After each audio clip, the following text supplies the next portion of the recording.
Zoe McClellan, an American actress known for her roles on JAG and NCIS New Orleans, has been at the center of a disturbing disappearance. McClellan and her young son, Sebastian, vanished in 2021 amid a protracted custody battle with her ex-husband, actor J.P. Gillane. McClellan's personal troubles began after her 2016 divorce. In 2017, their custody dispute escalated when McClellan moved to Toronto for a filming job and brought then 4-year-old Sebastian with her. Gillane accused her of violating their custody agreement by taking the child out of state without sufficient notice. He even filed child abduction charges against McClellan at the time. However, a court ultimately ruled in McClellan's favor in that dispute. A judge determined that McClellan's move was work-related and not an abduction, noting it was known to both parents that her acting career might require travel. In fact, McClellan was deemed the primary parent, and she had support from NCIS colleagues who provided testimonials on her behalf. This early legal victory for McClellan set the stage for an increasingly bitter custody saga. On April 16, 2019, Zoe McClellan and her son effectively disappeared from public view for the first time. According to Gillane, he had not seen or heard from McClellan or their child since April 2019, when she allegedly fled with the boy. Gillane reported the situation to the authorities, characterizing McClellan's actions as a parental kidnapping. Initially, the matter was treated as a custody violation, but as time passed with no contact, it became a missing persons case for the child. The Los Angeles County District Attorney's Office eventually got involved, and Sebastian was registered with the National Center for Missing and Exploited Children as an abducted child. McClellan was named as the abductor in official bulletins, which noted that mother and son went missing from Los Angeles and might have traveled elsewhere. At this stage, the priority for law enforcement was to locate the child and ensure his safety. McClellan eventually resurfaced with Sebastian, but things were about to go even further off the rails. In a dramatic turn of events, J.P. Gillane himself became the subject of a criminal investigation in late 2019, which affected the trajectory of the case. McClellan had long claimed that her ex-husband was dangerous to their son, and those allegations appeared to gain credibility when Gillane was arrested in January 2020. However, Gillane's legal ordeal was short-lived. After spending a few months in jail, Gillane was released in mid-2020 when prosecutors dropped the charges due to insufficient evidence. The resolution of the criminal case against Gillane shifted the focus back to Zoe McClellan. In September 2020, a California family court awarded sole custody of Sebastian to Gillane and ordered McClellan to surrender the child to his father. McClellan, however, never complied. She had stopped participating in court hearings by late 2020, and her attorneys didn't respond to court filings. In April 2021, a judge directed the LA County District Attorney's Child Abduction Unit to use all necessary means to find McClellan and her son. Shortly thereafter, on May 14, 2021, a felony arrest warrant was formally issued for Zoe McClellan on charges of kidnapping. With a warrant in place, law enforcement efforts intensified. Los Angeles authorities coordinated with other jurisdictions where McClellan had ties, including Louisiana, and alerts were disseminated nationwide. McClellan and her son were entered into national missing persons databases. In July 2021, a California judge scheduled a hearing and ordered McClellan to appear on July 15, 2021, and hand over Sebastian to his father. McClellan failed to show up in court, as many expected, given that her whereabouts were still unknown. By mid-2021, the Los Angeles County Sheriff's Department confirmed it had no leads on McClellan's location. As authorities and private investigators pursued the case, theories about McClellan's whereabouts have emerged. Because she has ties to both California and Louisiana, those areas have been focal points.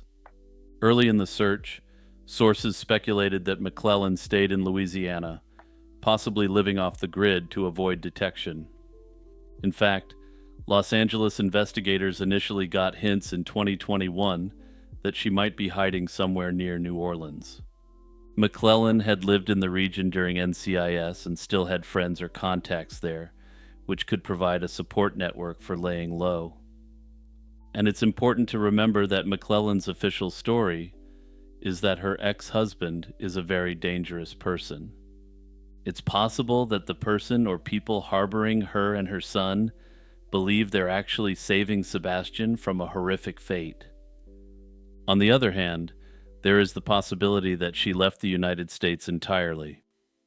Some reports suggested McClellan might have fled across the border to Canada, given her previous residence in Toronto and the fact that she had worked there before. Others have speculated that given her drastic and disturbing actions thus far, Zoe and her son may no longer be among the living.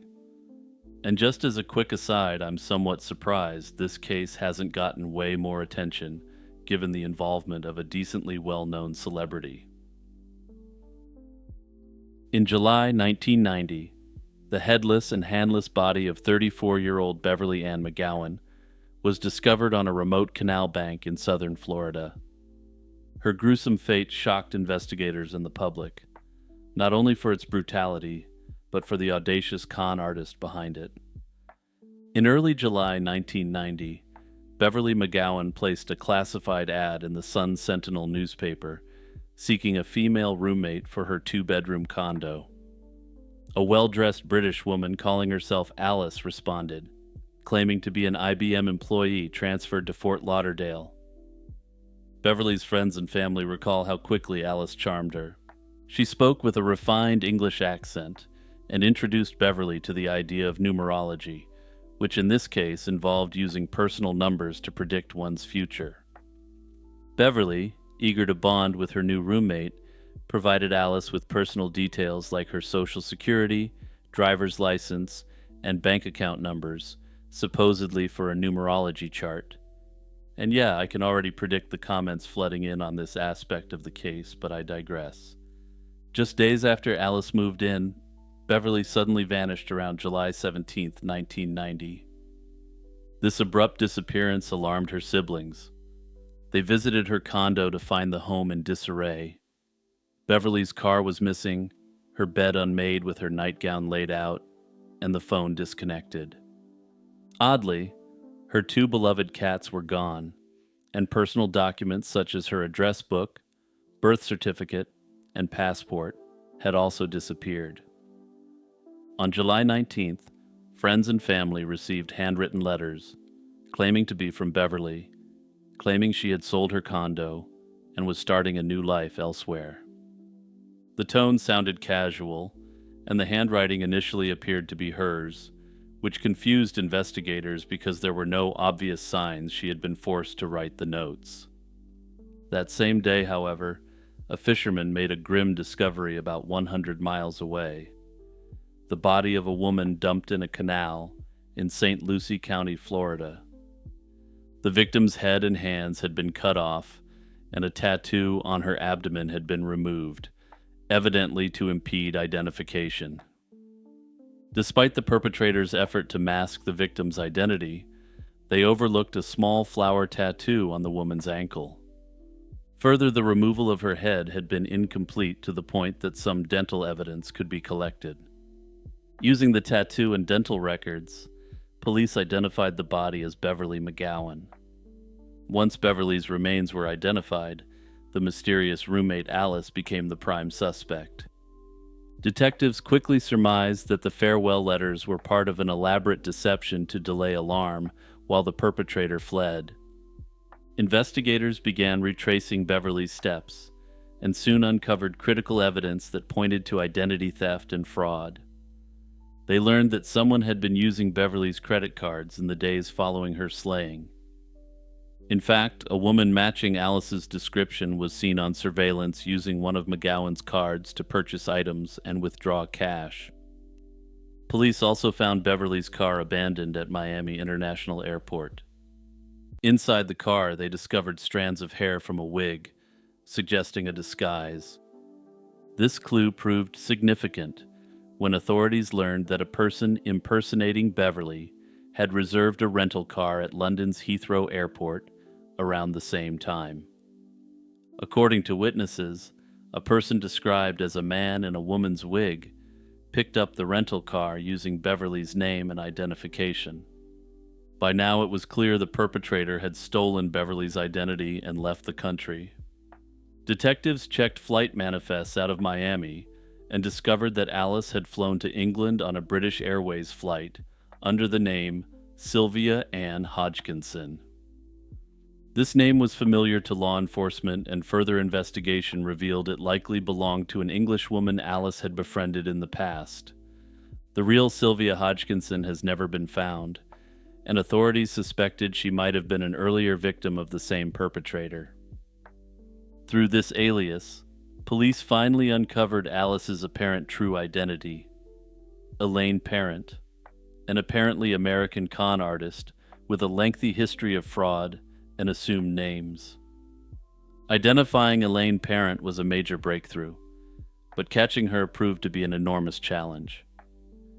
Parent had already fled overseas, and she was a master at vanishing into new personas.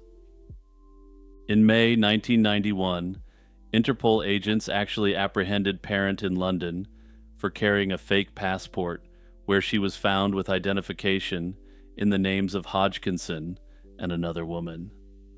Astonishingly, due to insufficient evidence tying her to the Florida case at that time, she was released before authorities realized who they truly had in custody. By the time Florida investigators linked forensic evidence from Beverly's car and handwriting in the condo to Parent, their suspect had slipped away again. Elaine Parent then spent the next several years hopscotching around the globe. Reports of sightings came in from all over, ranging from London, Paris, Istanbul, to parts of Australia and South Africa, but each time she managed to stay a step ahead of the law. The case grew cold, but it was never closed. In 1998, in a bizarre twist, the fugitive herself sent police a taunting message. Detectives in Florida received a package containing a photograph of an oil painting, a self-portrait of Elaine Parent. On the back, a note was typed: "Best wishes, your chameleon," referencing her chameleon-like ability to change identities. Also, unfortunately, it looks as though this oil painting has never been released to the public, as I was unable to find a copy of it anywhere online. The breakthrough finally came in April 2002, nearly 12 years after Beverly's slaying. Acting on a fresh tip, police tracked Elaine Parent to an apartment in Panama City, Florida. After evading capture for so long, Parent's luck had run out and law enforcement surrounded her residence. Even in her final moments, the 59-year-old con artist remained dramatic and unyielding. As officers stood outside her bedroom door, giving her a moment to get dressed, Parent decided to take out the trash herself. Elaine Parent died on April 6, 2002, taking with her any secrets about her motives and possible other crimes. So you may be sitting here and asking yourself where the mystery is. Well, earlier on I mentioned that Elaine Parent was apparently her real name and that she was apparently American. Investigators believe that the Elaine Parent identity may have just been another in this criminal's inception-like layers of identities. No birth certificate or other evidence has ever been found to support the existence of Elaine Parent as a real person. No family members or friends have ever been located who knew this individual her whole life to verify her identity. Some investigators believe that her claim to be an American was false, and that she was actually a British or South African woman, pretending to be an American, pretending to be a Brit. Hey everyone, it's Jimmy here with a reminder to hit subscribe and share this video with 2 people you know. In June 1973, a young couple from Edmonton, Canada, 27-year-old Ron Yakimchuk and his 23-year-old wife, Terry Pettit, set off on a cross-country road trip with high hopes for the future. They packed their belongings into a battered 1959 Volkswagen Beetle, so dilapidated it had mismatched red and green body panels, and strapped their mattress to the roof of the vehicle. Ron and Terry planned to attend a friend's wedding in Montreal scheduled for June 16th. After this, they planned on continuing east to Canada's maritime provinces, where Ron had a lead on a teaching job, and Terry, a journalist, hoped to find work at a newspaper. It was essentially a delayed honeymoon road adventure, as the free-spirited couple looked forward to starting a new life out east. Friends gathered to see them off from Edmonton on a cloudy Sunday morning, snapping a photo of the pair in their overloaded Beetle as they drove away. No one imagined it would be the last time they'd ever be seen. Both Ron and Terry were well known among their peers. Terry was a reporter at the Edmonton Journal, and Ron had been the editor of The Poundmaker, a student newspaper at the University of Alberta. They had met during their university days and shared a love of adventure and journalism. The couple had postponed their departure several times, but by early June they finally hit the road, excited and full of optimism. Friends later recalled how eager the two were for a change of scenery after years in Edmonton's media scene. Ron and Terry's journey initially seemed to go as planned. They made a brief detour to visit friends near Brandon, Manitoba, a stop along their eastward route. By June 12, 1973, the couple had reached Dryden, a town in northwestern Ontario. From Dryden, they mailed a postcard back to a friend in Edmonton. According to some sources, Terry had bet a friend that the rickety Volkswagen would survive the cross-Canada trek, while her friend said they'd never make it to Ontario. That Dryden postcard would become the last known contact from the couple. After Dryden, the trail grew cold. Ron and Terry never showed up at the Montreal area wedding they were expected to attend on June 16th. Concern began to spread among their friends and family immediately. However, when the couple failed to reach their destination in the Maritimes in due course, this concern became fear and then outright panic. In the days and weeks following, loved ones grew increasingly alarmed. The couple, who were known to be responsible and considerate, had effectively fallen off the face of the earth during what should have been a routine drive across Ontario. Early on, police were slow to act, reasoning that a pair of young adults on a road trip could be anywhere and might simply have decided to take a detour or delay. By the time an investigation belatedly kicked off, any clues along their route had long since evaporated. From the beginning, the evidence suggested that Ron and Terry didn't disappear by choice, though it appears some investigators figured they had just started a new life. Soon, however, investigators found that their bank accounts were never touched after June 1973. The cash they had in the accounts for the purposes of the trip remained unspent. These signs indicated the couple hadn't started a new life in secret. All their financial activity simply stopped. Over the decades, various theories have emerged to explain how an entire couple and their car could simply vanish. The most straightforward theory is that Ron and Terry suffered a crash in a remote area of northern Ontario. The Trans-Canada Highway in 1973 included long stretches of isolated, hilly roads around Lake Superior, with steep embankments and countless lakes and dense bush along the way.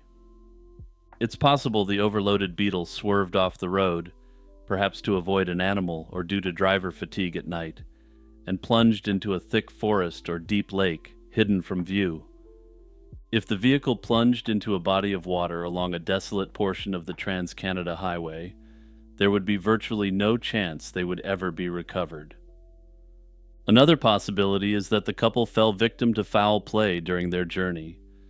The couple may have picked up a hitchhiker or stopped to help someone, only to be met with violence. If they were attacked by a criminal, the perpetrator could have disposed of their bodies and hidden or destroyed the car, which might explain why it never turned up. This theory, while plausible, has no hard evidence behind it, as no known suspects or crime scenes have ever been linked to their disappearance. Further, given that we have photographic evidence of how packed their vehicle was, I'm not convinced they could have picked up a hitchhiker even if they wanted to. The picture we have is from Edmonton, but this was all the stuff they'd packed up to move to eastern Canada, so I can't imagine they had any more room in the Beetle at that point. Another theory involves a detour they may have taken. Given the challenging driving on the northern Trans-Canada route, Ron and Terry may have decided to take an alternate path. There was speculation that they detoured south across the U.S. border to find an easier road east. There are no records confirming the two crossed the border, and it's unknown if police ever found evidence of them in the States. This idea essentially overlaps with both the accident and foul play theories, merely shifting the location. Again, without any confirmed sightings or documentation from U.S. authorities, the cross-border detour remains an unverified guess. Personally, I think the idea that their vehicle went off the Trans-Canada Highway into a body of water is the most likely. If they were driving at night and the driver dozed off, they could have easily driven off the road and into a lake or deep river, never to be seen again. Another major problem with this case, and why it will likely never be solved, is that there's multiple possible routes between Dryden and Montreal. The shortest of these routes, along the Trans-Canada Highway, is approximately 1,200 miles, and most of this stretch is virtually uninhabited. Stendhal syndrome is a psychological condition that reportedly causes overwhelming physical and emotional responses when someone encounters particularly significant works of art. The condition is named after the 19th century French writer Stendhal, who documented such an experience in 1817. Stendhal recounted an intense episode of dizziness, rapid heartbeat, and near collapse while visiting the Basilica of Santa Croce in Florence. In his book, Naples and Florence, A Journey from Milan to Reggio, he described being overwhelmed by the beauty and historical significance of the art and architecture. To quote the man himself, he wrote, "I was in a sort of ecstasy from the idea of being in Florence, close to the great men whose tombs I had seen." This is generally cited as the first written record of such an experience, though it's generally thought that he was just the first to write it down. Stendhal syndrome manifests as a range of physical and psychological symptoms. People have reported feeling disoriented, anxious, or even euphoric. Physical symptoms like sweating, rapid heartbeat, and fainting are common. In severe cases, individuals have experienced hallucinations or panic attacks. While most episodes are short-lived, they can be intense enough to require medical attention.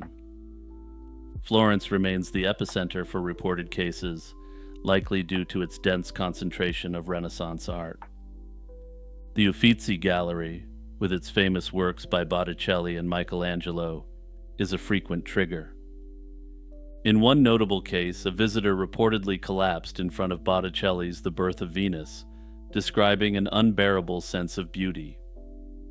Similar events have been reported at other great museums such as the Louvre and the Met. Despite its dramatic narrative, Stendhal syndrome is not universally accepted as a medical diagnosis. Critics argue that the condition is more a cultural or emotional phenomenon than a distinct psychological disorder. Some skeptics also suggest that pre-existing mental health conditions, jet lag, or cultural disorientation could explain many of the reported cases.